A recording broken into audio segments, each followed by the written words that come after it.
नमस्कार साथियों, मैं रत्ना वोरा। मेरे YouTube चैनल रत्ना वोरा विभाग में आप सभी का बहुत बहुत स्वागत है। गुजरात के मुख्यमंत्री हैं भूपेंद्र पटेल और मोदी सरकार के केंद्रीय मंत्री हैं भूपेंद्र यादव।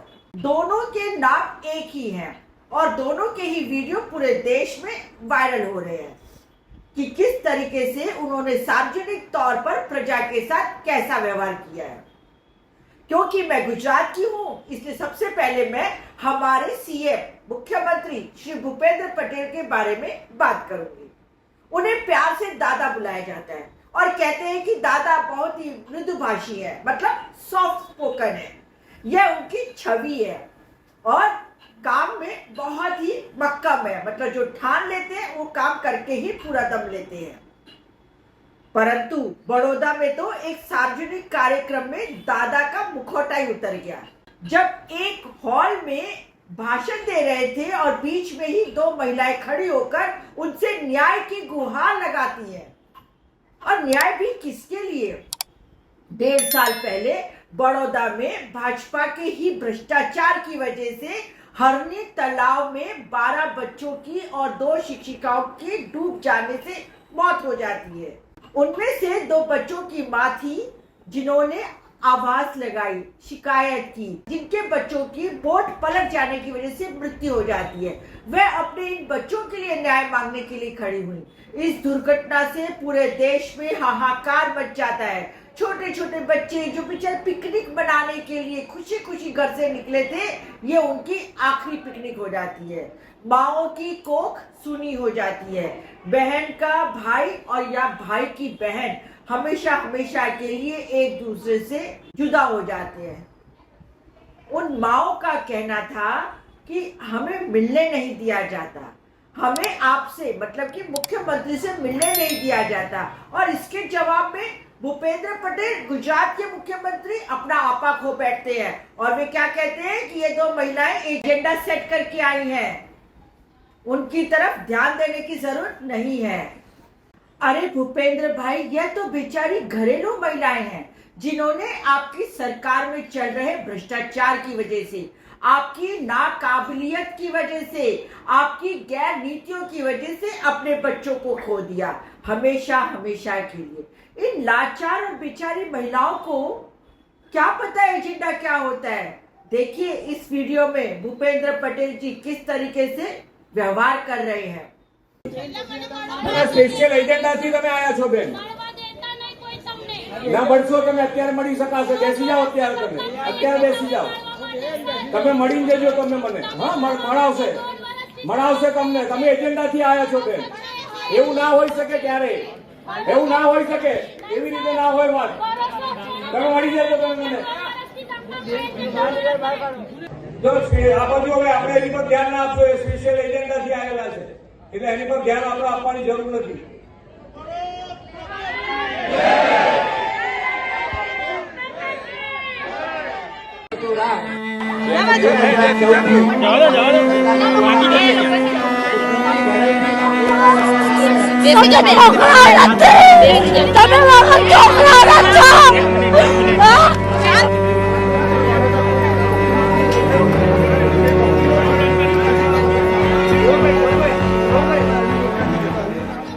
साथियों, अब भूपेंद्र पटेल तो गुजरात के मुख्यमंत्री हैं। मुख्यमंत्री मतलब राजा, और वो राजा जो प्रजा के वोट से जीत कर ही राजा बना है।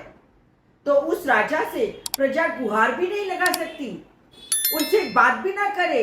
तो साथियों, अब इसके बाद मैं आपको ये दूसरा वीडियो दिखाने जा रही हूँ। यह देखिए, इस वीडियो में भारत के केंद्रीय मंत्री क्या कहते हैं।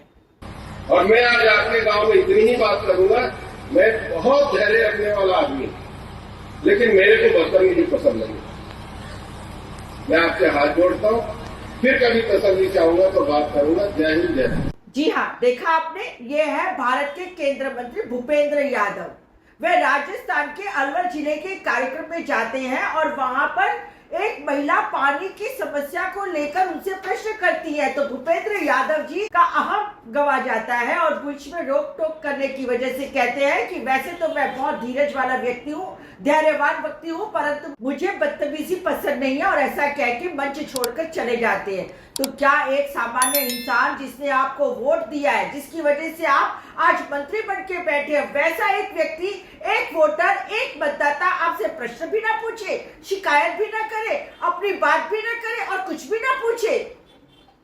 साथियों, आपको याद होगा पहले के राजा महाराजा वेश बदलकर रात को निकलते थे लोगों के दुख दर्द सुनने के लिए, अपने बारे में लोगों की क्या राय है यह जानने के लिए। परंतु आज के इस दौर में जब से मोदी सरकार आई है, उनके सामने कोई आवाज नहीं उठा सकता, कोई प्रश्न नहीं पूछ सकता, कोई उनकी निंदा नहीं कर सकता। और यदि आलोचना करे या निंदा करे या कोई भी व्यक्ति इस तरह से सरकार के सामने प्रश्न पूछे तो उसके सामने एफआईआर कर दी जाती है, उसे जेल में डाल दिया जाता है, उसे डराया और धमकाया जाता है, उसके ऊपर देशद्रोह के मुकदमे चला दिए जाते हैं। क्या यही सब देखने सुनने के लिए हमने मोदी को चुना था? गोरे अंग्रेज तो चले गए जिन्होंने देश को 200 साल तक गुलाम बनाए रखा, और अब ये मोदी सरकार तो अपने ही देश वालों को गुलाम बनाना चाहती है। और साथियों, हमें इस गुलामी में से बाहर आना होगा। किसी से कभी भी डरने की जरूरत नहीं है, क्योंकि ऊपर वाला बैठा है, जो कुछ भी हिसाब किताब होगा ऊपर वाला कर लेगा, तो हमें क्यों किसी से डरना। इसी बात के साथ मैं अपना वीडियो यही समाप्त करती हूँ। साथियों, यदि आपको ये मेरा वीडियो पसंद आए तो आप मेरे YouTube चैनल रत्ना वोरा बेबाक को सब्सक्राइब कीजिए, ज्यादा से ज्यादा लाइक कीजिए, ज्यादा से ज्यादा शेयर कीजिए।